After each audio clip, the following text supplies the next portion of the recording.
Dogecoin holders, we definitely need to take a look at some of the things that we're starting to see in the chart that you'll definitely want to take a look at, as Dogecoin has started to see some volatility and volume.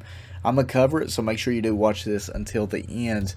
Currently, Dogecoin's volume is currently sitting right around $4.3 billion with a typical hold time of around 105 days.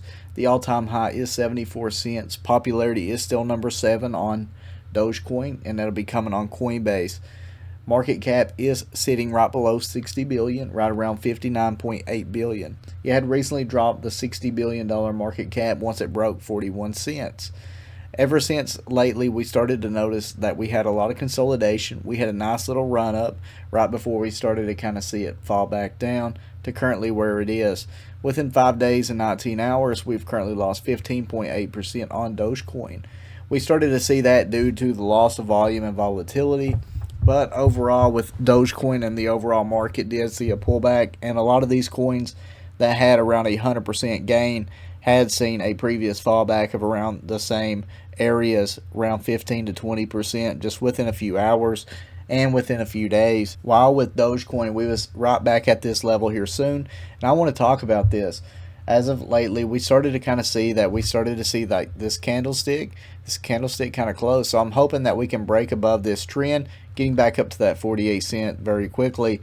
As you can tell, it did touch right around where it would have broke the trend right here on November 27th, right around 8 o'clock.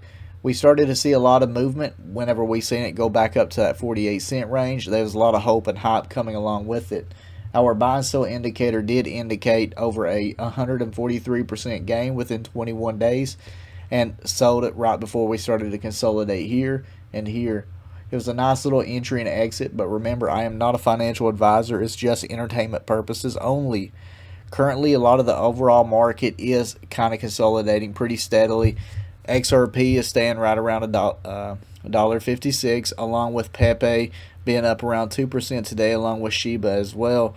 Ethereum is currently up to 35.87, while Bitcoin sitting right around that 96.5 range. So what can happen here is, once we do get closer to that 42 cent range, if we break above that 42 cent range, we may see about a 13 to 14% gain on the upside, getting closer back to that 48 cent range. If we do break this trend on the 4-hour, the 4-hour chart could mean that it could be 12 to 48 hours before we see any big movement like that. But let's say it goes the other direction. Let's say it hits it and rejects it again, gets back down to that 38 cents. We'll more than likely see right around the 34 cent range after that. And that is going to be one big key indicator here, is going to be if it breaks this trend. Along is Bitcoin and Ethereum also going to be able to hold up after the Thanksgiving holiday. Along with that, with Dogecoin though, the possibility that it could jump further is very likely.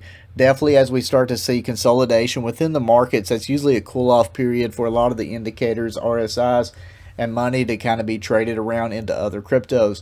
With it kind of seeing that big pullback of around 15%, I'm going to expect that we see that 15% gain again, just similar how we seen it here in this area when it kind of makes that double top shape.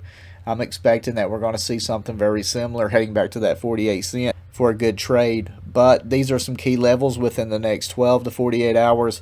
We'll see what the possibility is. Dogecoin, is it going to break the trend on the upside or the downside? I do think it's going to break it up on the upside though, getting closer back to that 48 cent range. Make sure you guys hit that like button and subscribe down below. Let me know in the comment sections what you guys think. Join the Patreon, get the indicator access.